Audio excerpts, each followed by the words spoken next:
Welcome to Peace, Love, Liberty Radio. Online at fppradio.com. And there's exciting news about the website. It is no longer being hosted in the United States.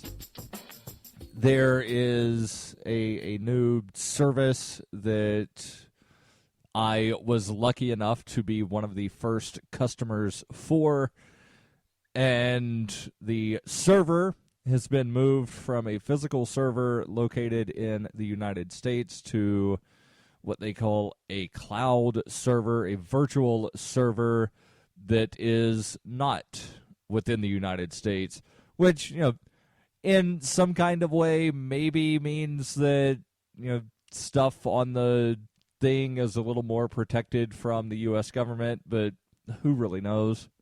And it's not like there's really a lot of info that I actually put on the website, fppradio.com. Now, there are archives that are there, and you can listen to all of the archives, but the archives are not actually hosted on the site. The archives are hosted on SoundCloud and Spreaker, and I have absolutely no clue where those servers are. I know that Spreaker is headquartered, I believe, within the U.S. SoundCloud is headquartered in Germany. So I'm not really sure where the actual server is of those. But in addition to FPP Radio being moved, the website being moved to Canada, the website for Free Press Publications, fpp.cc, has been moved to the new server location somewhere in the Great White North of Canada. And I realize that this is not exactly the same, but, you know, things sort of defecting from one country to another to get out from under the hands of the government. Well, apparently there was a Geneva Summit for Human Rights and Democracy last week, and one of the speakers there was a North Korean defector. He defected several years ago, actually about 20 years ago, and he spoke to the Geneva Summit for Human Rights and Democracy, and some of the information that he talked about is very shocking. The story comes from UPI. They report a North Korean defector who escaped a life of forced labor at a construction site in Kuwait said North Korean leader Kim Jong-un has spent $640 million on luxury goods, villas, and fine cuisine in recent years. Speaking at the Geneva Summit for Human Rights and Democracy on Tuesday, Lim Il said the North Korean leadership sends tens of thousands of slave laborers to construction sites in the Middle East and elsewhere around the world. Lim has said North Korea's system of slave labor earns the regime more than $1.8 million annually, that according to South Korean Herald Business. Another significant portion of that revenue goes to maintaining luxury villas for elites that cost an annual $300 million in maintenance alone. Lim said he left North Korea in 1996 for Kuwait at the height of the North Korean famine, lured by the promise of 3 meals a day, an unimaginable luxury for him at the time. Now, let me just sort of pause here in the story to just sort of put some perspective here. This guy in 1996, that was 19 years ago, left North Korea for Kuwait. Now, he did not defect from North Korea to Kuwait in 1996. The North Korean government essentially said, we need people to work in Kuwait, and we will feed you 3 times a day. And, of course, when you're in the middle of a famine, you're going to get people that say, wait a second, 3 meals a day? Yeah, okay, where do I sign up? And so this guy signed up. And that was a luxury to be able to have 3 meals a day. But once he got to Kuwait, Lim said he was never paid for 12 hours of daily manual labor at the hot construction site. And while other foreign workers were not only compensated, they were given 3-hour lunch breaks. Lim said that North Korean workers were allowed only 1 hour for lunch. His North Korean supervisor lied, he said, when they told him that he and the other North Koreans could not be paid because the North Korean firm's financial situation was not great. Lim says he estimates that the North Korean government pocketed $200 million during his tenure at the construction site. He then defected to the South Korean embassy in Kuwait in 1997.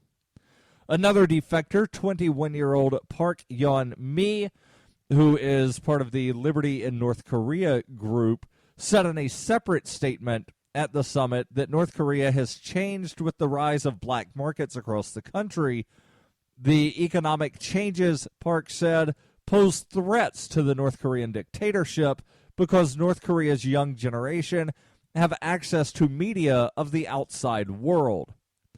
And one of the things that has really helped the younger generation is smuggled in USB drives, to where people will put American television shows and reading material on these USB drives, and then they somehow send them into North Korea. There are people in South Korea, some of whom have defected from North Korea, essentially refugees, who will get this material and then use helium balloons to send the things northward. And so that's one way that people get the material. There are other ways that I don't really know exactly how all of it works out, to where somebody, is able to go into North Korea on like a medical trip that, of course, they have to get the government's permission to go on, and they will then smuggle information to people. And, of course, if you get caught doing that, then it's to the prison camp with you, and probably to the prison camp with everyone that you smuggled information to. So it is a very risky thing to do, but people are doing it. And it's spreading ideas to the younger generation, to where I recall it was back in the late 90s. There was a documentary that was put out by, I believe it was PBS, where they went in with a guy that was a doctor. He was doing cataract surgeries for people that had eye problems. And Lisa Ling went in with a camera crew, and they were there to document this medical trip. And they asked one of the people, they said, "Can the dear leader do anything wrong?" And the response was, "I don't understand your question," because they had no concept. But the younger people, they're starting to understand, yes, dear leader can do something wrong. There's more when we come back on Peace, Love, Liberty Radio. You can support FPP Radio by shopping online. Whether you're looking for t-shirts, precious metals, bitcoins, or books, you'll find that and more at shop.fppradio.com. There's an Amazon shopping iframe built into the website, or you can shop directly from FPP with Bitcoin in the Bitcoin store. Every purchase you make from one of my affiliates at shop.fppradio.com helps fund FPP Radio. That's shop.fppradio.com. Coinbase is a simple and secure online Bitcoin wallet for sending, receiving, and storing Bitcoin. Coinbase also allows you to buy and sell Bitcoin using a bank account, or use their tools to accept Bitcoin as a merchant. Coinbase has more than 1 million consumer wallets and is trusted by over 25,000 merchants, including Overstock.com, Khan Academy, Reddit, and of course, FPP. Get started at coinbase.fppradio.com. You can support FPP Radio by joining the Fans program. Fans are friends, allies, and Numery supporters. Fans help FPP afford to produce more original content. You can join the Fans program for as little as $3 per month or any amount of Bitcoin per month, thanks to the recurring payment options provided by Coinbase. To learn more or to join the Fans program, visit fans.fppradio.com.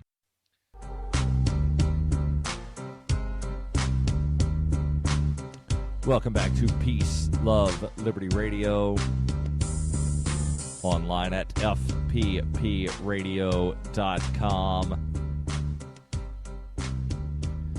Now, let's change subjects for a moment. There's news out of North Carolina that when I saw the headline, it shocked me. The headline, not because I was shocked that how could they do this, but shocked in a way of this seems like a very odd thing for someone to legislate.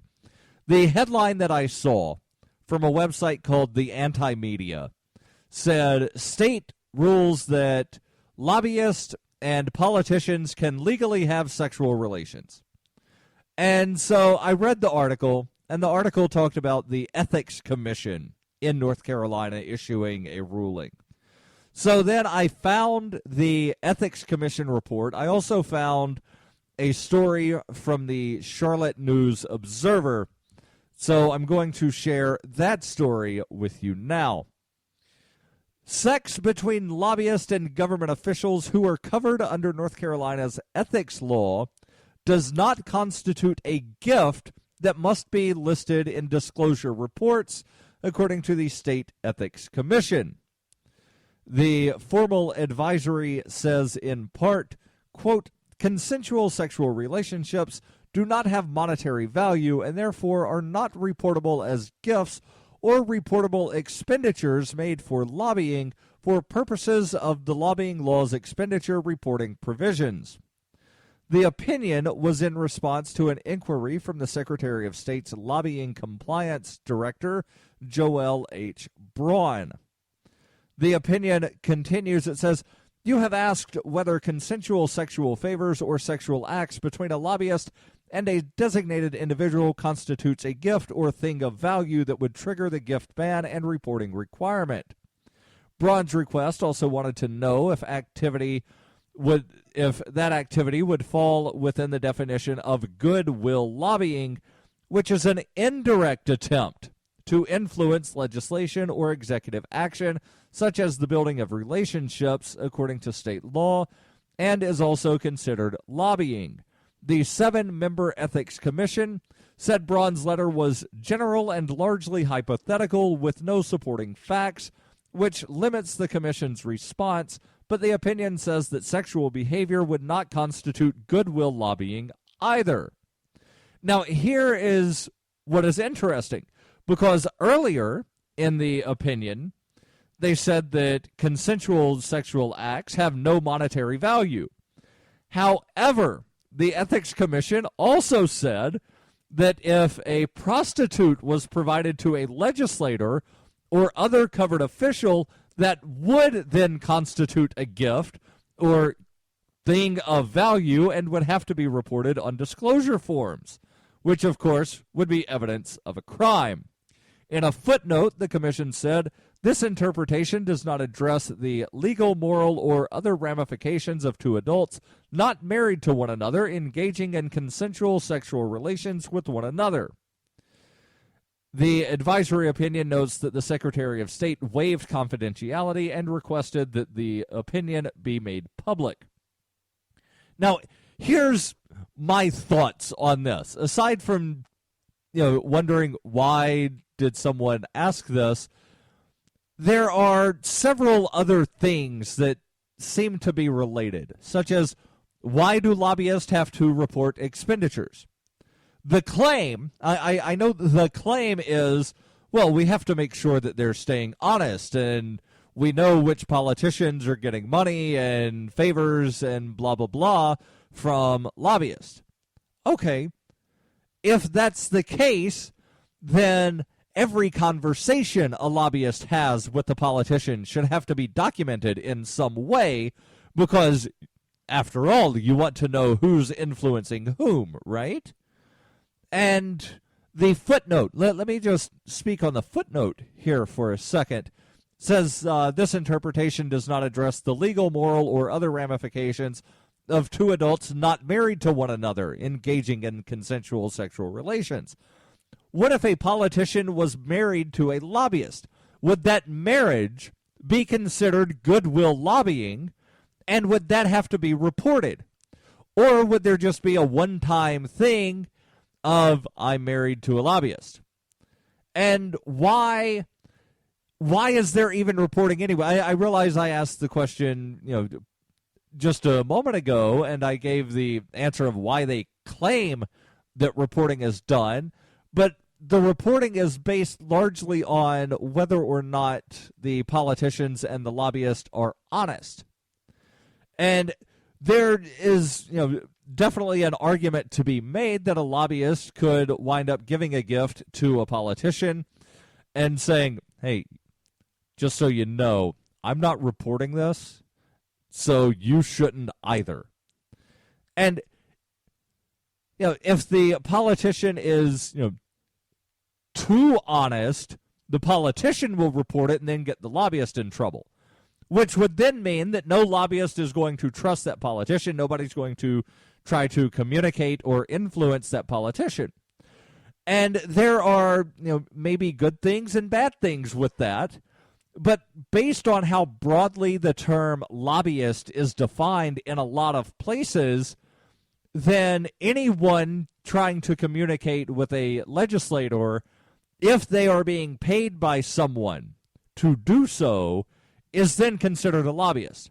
And to show how absurd this is, on a regular basis, I go to the New Hampshire State Capitol, I talk to legislators, I testify on bills, I talk to legislators before the bills, after the bills, I've exchanged emails, text, etc. with legislators. And all of those things, if I were being paid any amount of money, would be considered lobbying. But because no one is paying me, it's not. But if someone gave me $5, and let's, $5 is just an arbitrary number. It could be 5 cents. It could be a penny. Somebody could, just hand me a penny. Hey, Darryl, send an email to Representative so-and-so and ask him to vote this way. Okay, well, then I am being paid. Even though it's only a penny, someone still paid me to communicate with the state legislator. That then makes me a lobbyist, and I then have to pay the state of New Hampshire $50 for the privilege of getting that penny to send an email to a state rep. So the definition, it's totally screwed up that, even if it's not someone's primary occupation, just they received money, therefore they're lobbyist. So the whole thing is flawed, in my opinion. But this also, in another roundabout way, brings up the concept of campaign finance reporting, because there's such things as in-kind contributions that one can make to a political campaign. So let's say, for instance, someone decides that they want to run ads on my behalf. And they ask me, hey, we want the statement at the end saying you endorse this message. Okay, well, they buy the ads, they produce the ads. That's an in-kind contribution. Would not sexual relations be an in-kind contribution for campaign finance reporting? There's more on this when we come back. Why do they hate us? Is libertarianism compatible with Islam? Davi Barker answers these questions and more in Voluntary Islam and Other Essays. He advances the voluntarist cause with analysis of the confluence of values between Islam and libertarianism, as well as contemporary movements from the Tea Party to the Arab Spring. Voluntary Islam by Davi Barker will be available on February 19th. ExpressCoin is the best choice for buying Bitcoin, Litecoin, Dogecoin, and more. ExpressCoin prides themselves on their customer service, so much so that the back end on the website should allow them to be even more focused on your needs. Get your cryptocurrencies with money order, check, wire transfer, or cash deposit. Get started at expresscoin.fppradio.com. That's expresscoin.fppradio.com. You can support FPP Radio by shopping online. Whether you're looking for t-shirts, precious metals, bitcoins, or books, you'll find that and more at shop.fppradio.com. There's an Amazon shopping iframe built into the website, or you can shop directly from FPP with Bitcoin in the Bitcoin store. Every purchase you make from one of my affiliates at shop.fppradio.com helps fund FPP Radio. That's shop.fppradio.com.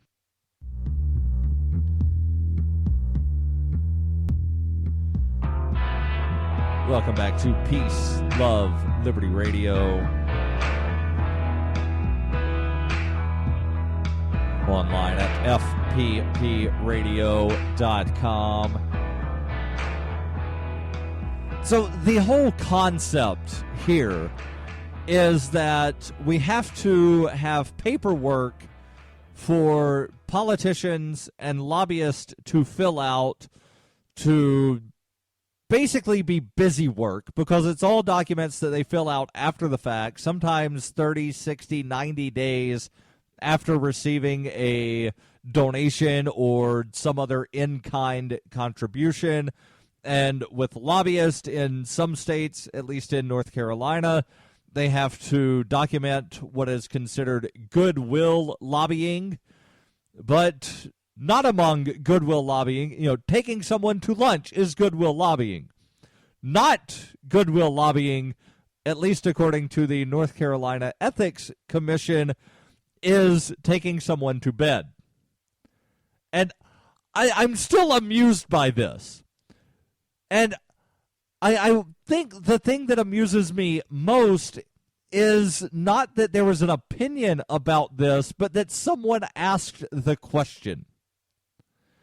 Because it's one of those things, similar to laws, to where in some places there are just these absurd laws, and it's not so much the absurdity that they made this illegal, it's the absurdity of this was such a problem, at least in the eyes of some legislators at some point in time, that they had to write this into their statutes to say that this is a crime.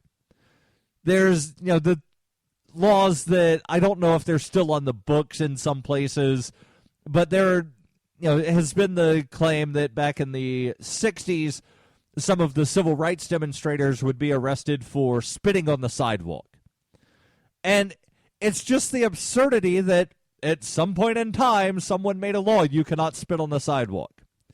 In Alabama, where I have read the criminal code, I was born there, raised there, and yes, I'm a nerd, I read laws, sue me. But there's a law that, as of about 5 years ago, was still on the books, that it is illegal and punishable by death to put salt on a train track for the purpose of attracting cattle. Now, if you just put salt on a train track to, clear off ice, that's fine.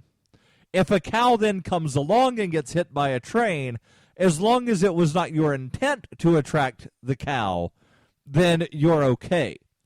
If you put the salt down for the purpose of attracting deer, that's okay, because deer are not cattle.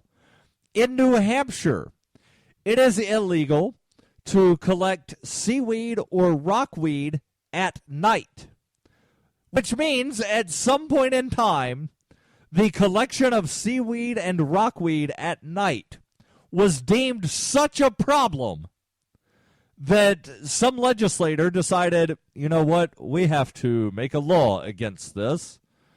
There are laws in some parts of Texas. I forget if it's a state law or if it's municipal laws, but there are laws in Texas regulating the number of adult pleasure toys, for a lack of a better radio-friendly term.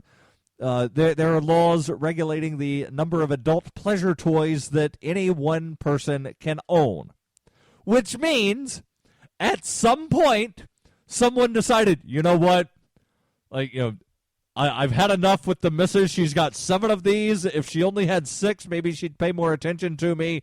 We need to pass this law. And there are others. I've seen the videos online where it's like, the most ridiculous laws. There's some place where it's illegal to walk down the sidewalk with an ice cream cone in your back pocket, which means at some point in time, someone in some legislative capacity realized this is so much of a problem that we have to regulate this and legislate this and say that you can get a fine if you do this thing. So again, with this Ethics Commission report, or actually it's a Ethics Commission formal advisory opinion, where someone from the Secretary of State's office, the lobbying compliance director, decided that we need an answer to this question. But because they did not provide any facts, they did not say, I had relations with 3 lobbyists and a midget last night. I want to know if I have to report this in my ethics report. They just asked the question, hey, is it okay if lobbyists and politicians have sexual relations? And let's go back to the campaign finance, which is what I was talking about at the end of the last segment. The whole concept behind campaign finance started in the early 1900s, and it only applied to congressional candidates at the time, and it only applied to congressional candidates that had receipts or expenditures over a certain amount of money, and they only had to file once, and it had to be filed after the election. And now it has been, adopted at, I believe, every state level. Most municipalities have campaign finance reporting for candidates, and it applies to basically everybody that has any kind of expenditures. Now, for federal candidates, it's still, you have to have either spent or received at least $5,000. And for some state offices, it's, I think, $250 is the threshold for reporting. If you have less than that, then you don't have to file anything. But the whole concept is basically busy work. It's, you have to keep papers and file them to us later, and if we decide to look into them, then we might be able to find some kind of violation, and then we can give you a fine. But for the most part, it's just busy work, and we're just going to put it over here, and nobody's really going to pay attention to it. Now, I realize for federal elections, Congress and the presidential elections, people will go through those to see which major political committees are giving money, which political or which labor unions are donating money to whom, which major corporations have political committees that are donating money to candidates. But it's not really doing anything to stifle donations to candidates. And in some states, they have the taxpayer-funded campaigns, which, the whole theory behind that is, well, if all of the candidates have the same amount of money to spend on the campaign, then that'll make the candidates equal. But funding is really only one aspect of a campaign, because you have some candidates that do better in recorded commercial type settings. You have some people that do better in door-to-door campaigning, meeting people on the street, and you have others who are better in debates. So just because they have the same amount of money doesn't mean, one, that they'll spend it the same, or two, that everything else is equal. Don't forget, every Wednesday's the Ask Me Anything, where I answer your questions. You can send those questions to ama@fppradio.com. I'll see you Wednesday.